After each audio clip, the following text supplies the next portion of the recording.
សួស្តីបងប្អូននៅក្នុងបណ្ដាញសង្គមទាំងអស់គ្នា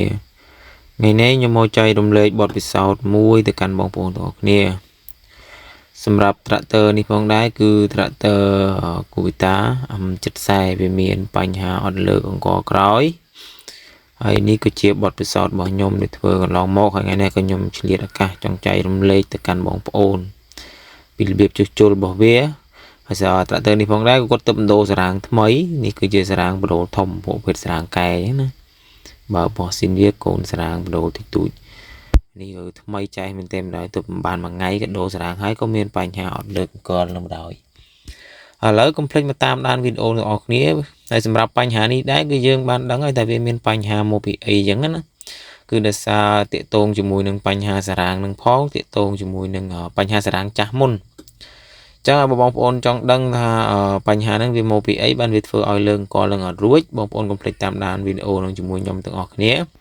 ហើយមករយៈហ្នឹងអត់សូវបានចេញវីដេអូដោយសារតែរវល់ច្រើនជាមួយនឹងការងារខាងឥឡូវគឺបាន tractor ចូលច្រើន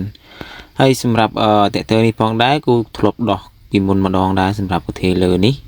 គឺយើងមានស្នាមខ្ចៅអញ្ចឹងណាសម្រាប់ tractor នេះគឺឆ្នាំមានខ្ពស់ដែរដោយសារ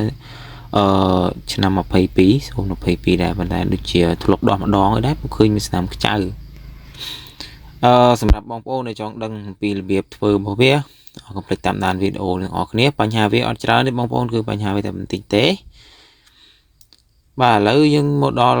យើងបានដោះវារួចរាល់ហើយបញ្ហារបស់វាគឺដូចការគិតរបស់យើងអញ្ចឹងយើងបានប្រាប់ចាស់គាត់ទៅហើយស្អីហើយថាមិនបាច់ចាំទិញគ្រឿងអីទេបញ្ហាវាហ្នឹងគឺយើងគ្រាន់តែដោះតែបន្តិចទៅយើងធ្វើហើយគឺយើងដាក់ទៅវិញរយៈពេលតែ1ម៉ោងជាងយើងអាចយកទៅប្រើវិញបានហើយឥឡូវដូចបងប្អូនបានឃើញអញ្ចឹងគឺវាមានកន្តិចសៀលសារ៉ាងចាស់របស់វាសៀលសារ៉ាងចាស់របស់វាពីមុនដែលមុននឹងគាត់ដូរហ្នឹងសារ៉ាងហ្នឹងវាលិចបែកសៀលអញ្ចឹងហើយគឺពេលណាដែលយើងនៅប្រើសារ៉ាងស៊ីនវាអត់ញុកទេបងប្អូនដោយសារតែសារ៉ាងស៊ីនវាមានhơiពីលើអញ្ចឹងសៀលហ្នឹងវាដើរទៅដើរមកចេញចូលនៅហ្នឹងណាប៉ុន្តែដល់ពេលសម្រាប់ទៅយើងយកមកប្រើភេទជាសារ៉ាងកែវិញគឺសារ៉ាងកែវាអត់មានhơiពីលើទេអញ្ចឹងហើយគឺវាដើរឡងប្រេងទៅវិញវាធ្វើឲ្យកកាល D3 អញ្ចឹងនេះកតិចសៀរបស់វាអានេះតិចទេដែលខ្ញុំបានដោះមិញគឺខ្ញុំដោះចោលអស់ខ្លះដោយសារវាបាត់ខ្ញុំរុំណែកឲ្យអត់មកមើលអត់ឃើញអញ្ចឹងណាសមមកកូនដុំហើយសៀវាប៉ុណ្ណាណៃអញ្ចឹងដល់ពេលវាចូលមកវាកលក្លាប់ពេ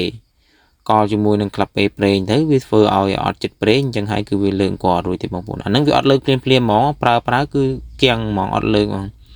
ទោះបីជាយើងលុកប្រេងកំជាប់អីកំជាប់ចង់កងហ្គាមិនក៏វាអត់ឡើងអញ្ចឹងណាដោយសារតែវាមានបញ្ហានឹងកលហើយនឹងកំហុសរបស់វាតែប៉ុណ្្នឹងឯងបងប្អូនអត់មានអីច្រើនទេយើងគ្រាន់តែដោះឲ្យលាងសម្អាតប៉ុន្តែការលាងគឺយើងលាងឲ្យគ្រប់ជ្រុងគ្រប់ជ្រោយលាងទាំងក្រោបលើលាងទាំង D3 លេងទាំងក្លាប់ពេវាលាងទាំងអស់ព្រោះយើងការពារឲ្យដូច D3 យើងបែកវាអញ្ចឹងមកដើម្បីលាងវាបានស្អាតហើយសម្រាប់ការងារហ្នឹងក៏អត់មានច្រើនទេបងប្អូនគឺវាមានតែប៉ុណ្ណឹងគឺយើងលាងសម្អាតវាទៅហើយចាប់តាមដាប់ដោយវាទៅវិញទៅវាដំណើរការវិញហើយធម្មតាហើយស៊ីលុយហើយប៉ុណ្ណឹងសម្រាប់វីដេអូហ្នឹងក៏មានអីច្រើនដែរបងប្អូនតែប៉ុណ្្នឹងគឺយើងរៀបចូលវាទៅវិញទៅហើយ